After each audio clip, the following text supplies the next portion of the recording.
Welcome to episode 38 of the 3M Fear podcast. In a town called Madanapalli in Andhra Pradesh, there lived a couple named Padmaja and Purushottam Naidu. They had two daughters, Alekhya and Sai Divya, aged 27 and 22.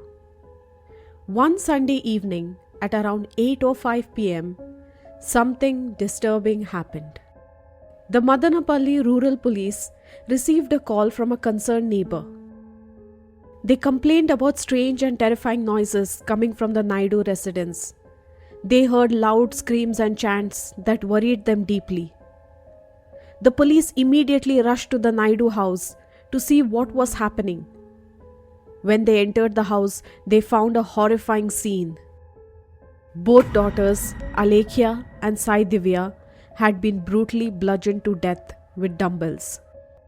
It was a shocking sight, and the parents were believed to be responsible for this terrible act.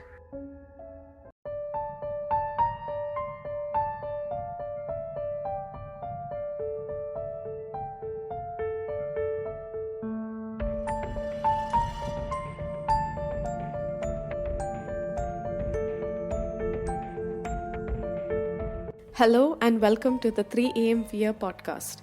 I'm Nikita Ferrao, mystery and thriller author. On this podcast, I talk about real crimes and real people. Due to the graphic nature of some of this content, listener discretion is advised. You can find the episode show notes on my website 3amfear.com. Let's get started.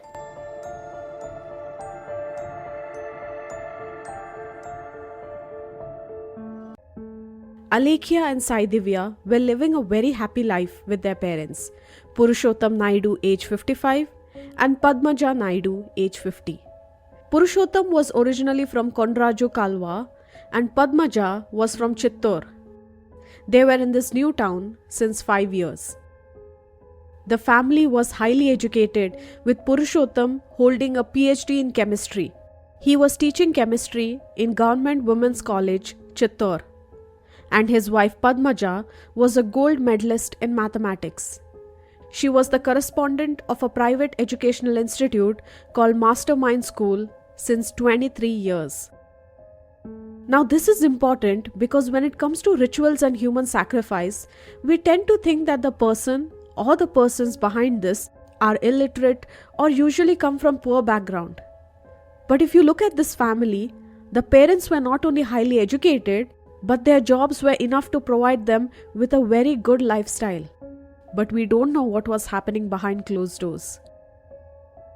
The Naidu family, like any other Indian family, were very close. The parents made sure that their children focused on their studies and got good grades. They were also very strict when it came to certain things, but overall, their children were their life. When the daughters completed their 12th, the parents gave them complete freedom to choose whatever they wanted to study, whatever stream they wanted to take, whichever college they wanted to go to, and whichever job they wanted to end up with. This is kind of a good thing because most parents want their children to become doctors, lawyers, or engineers. And the very fact that these parents were giving Sai Divya and Alekhya total freedom to choose what they wanted to do with their life was amazing. Sai Divya, upon completing her education in Bangalore, wanted to go on to study music at the A.R. Rahman Dance and Music Academy. Divya wanted to work in the music industry. It's not sure to which role she wanted in the industry, but she just wanted to get into the music industry. Alekhya had just completed her diploma and she was preparing for her civil exams. The incident took place in 2020. Around the same time that COVID hit India. The Naidu family had just shifted to their new home. They were very happy. And as said, they were also very religious. They prayed every day and even conducted pujas. The daughters who had gone to college also carried this belief forward. On any good occasion, the family always made sure to pray and thank God for His blessings.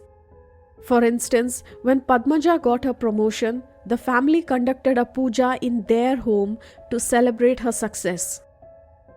Alekhya would go on to share prayer quotes, religious sayings, and more on her social media platforms.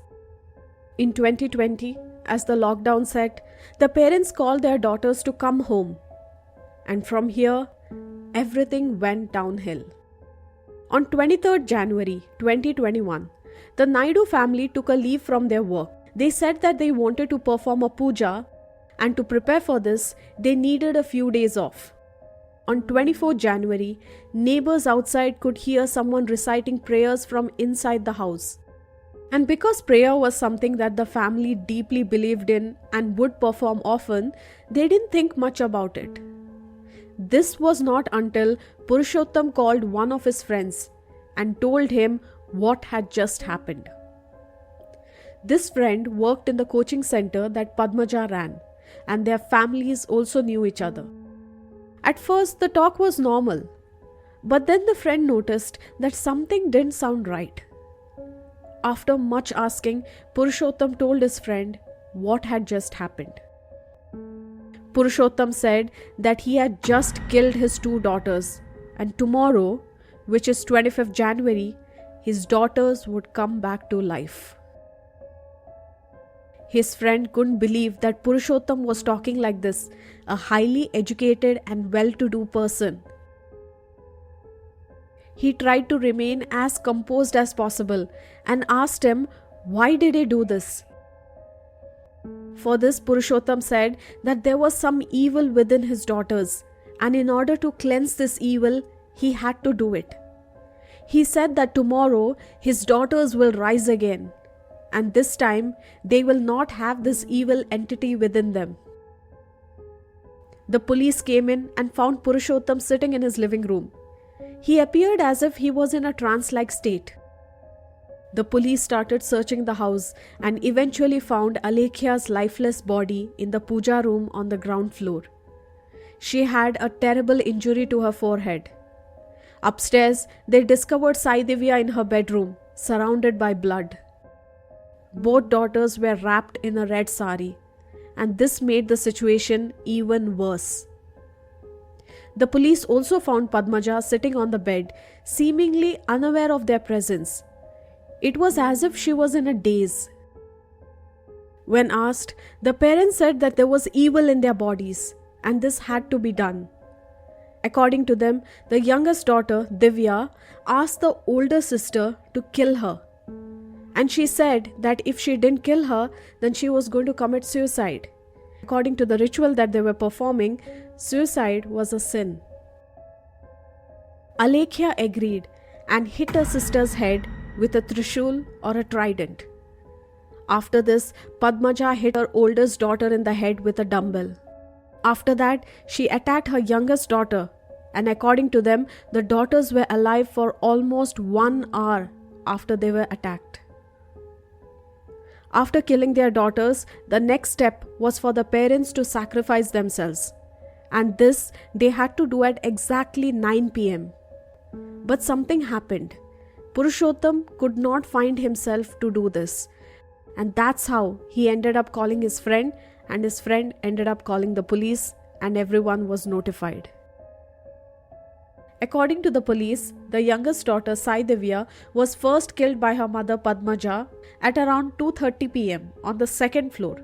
Alekhya, the eldest daughter, was killed by her parents on the first floor of the 3-storied building in Shivanagar at around 4 p.m., later at 7:30 p.m. Purushottam then called GP Raju, that is his close friend, and then narrated the incident to him. The girls' bodies were with a copper vessel stuffed in their mouths. When the police started questioning, Padmaja started screaming. She was acting violent and screaming at the top of her lungs, saying, quote, "If you had waited for half an hour, both my children would have come back alive. My husband completely destroyed the fruits of the rituals." End quote. They were immediately taken into police custody, and they were there for 2 days, and this 2 days they kept on repeating, saying that their daughters might have come back to life by now. The police tried to tell them that this didn't happen. Their daughters were gone. But Padmaja was not ready to listen. She said that it was the police's fault that they did not let her complete the ritual, and that's why her daughters have not come back. Now, because this was the time of COVID, a COVID test had to be done. When the police took Padmaja for a COVID test, she was singing and dancing and shouting. She started screaming that the coronavirus did not originate from China but was created by the gods to cleanse the bad elements in the Kali Yuga. She even refused to give her sample, shouting that she herself was the novel coronavirus in human form and there was no need to do any test on her. The couple were shown to a psychiatrist who said that the family had something called a shared psychotic disorder. It is a rare disorder where everyone seems normal, but they have one belief that they all share. In here, there is one host who shares his or her belief with the rest of the family, and they all believe that the host is right. In this case, Padmaja is said to be the host. She shared her delusion of rebirth, and her entire family agreed with her. Neighbors and colleagues revealed that the Naidu family had deeply superstitious beliefs.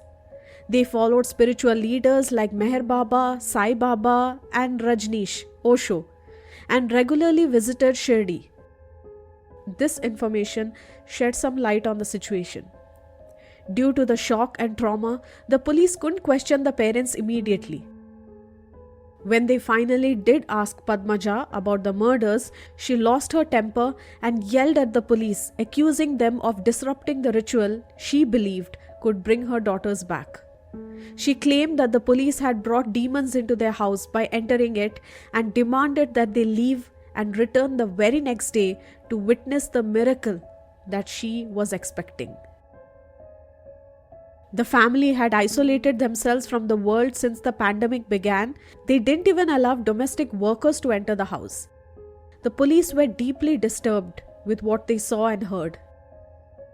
Padmaja and Purushottam insisted that they had received signals from heaven and believed that they had a house of miracles. They were convinced that something extraordinary was about to happen, but the police ruined it by investigating. The local police registered a murder case against Padmaja and Purushottam and decided to bring in a psychiatrist. A case is registered against Padmaja and Purushottam. The couple's beliefs were so strong that it was hard for the police to get through to them. Now, there is something interesting that came up while I was researching this case. That is, Padmaja had allegedly received 5 crore rupees worth of property. Now, whether this has something to do with the murders or not, we are not sure. But this is something that was interesting and I found it online. Alekhya was employed at the Central Forest Research Institute in the central Indian city of Bhopal. The couple were arrested and then sent in for psychiatric evaluation. I'm gonna link the video of Padmaja in the description. You can always watch it because it's heartbreaking to watch. I have previously covered the Kerala human sacrifice case. I'll link that also in the description.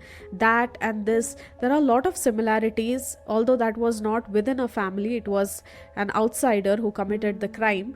But still, there is a lot of rituals and human sacrifices and a lot of blind faith that's been going around. So I would like to know from you, what do you guys think?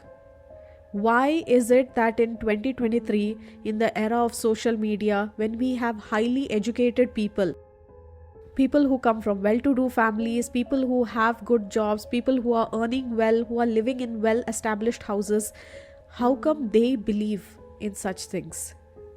Believing in priests, believing in God is different, but believing that killing somebody in order to attain peace, in order to get rid of demons, is something wildly different. I would like to know from you guys, what do you think about this case? While researching this case, there is also something else that came in. Padmaja was said to be mentally unstable. It's quite clear from the video that she did have some mental issues. But what about her husband? Her husband was a highly educated person. He had a very good job. How did he end up listening and believing in everything? Even if they were one tight-knit family who believed, listened and prayed with each other, How did he not stop his wife from killing their 2 daughters? This is a short episode and I'm going to leave it this way because there are a lot of things that have been left unsaid. So I don't want to give in my own opinion. I don't want to say I think maybe this happened, I think maybe it was that, because we never know what it is. So this is the whole story of what happened on that fateful day. A big thank you to all my fellow listeners who have been listening to all my episodes. Thank you so much. Your listens, your support means a lot. If you love my podcast, if you love the stories that I put out, then please do follow me on whichever podcasting platform you're listening from, and please do leave a rating. It will really help me a lot. You can listen to me on other platforms including Spotify, Apple Podcasts, and any other podcasting platform. If you are in India, you can always listen to my podcast on Gaana or JioSaavn. If you love to listen to strange and mysterious stories, then follow me on Instagram and YouTube, where I put out reels on such stories. These are completely different from the ones that I put out on my podcast, so do follow me on them. If you love travel, you can follow me on my travel channels. I'll link them also in the description.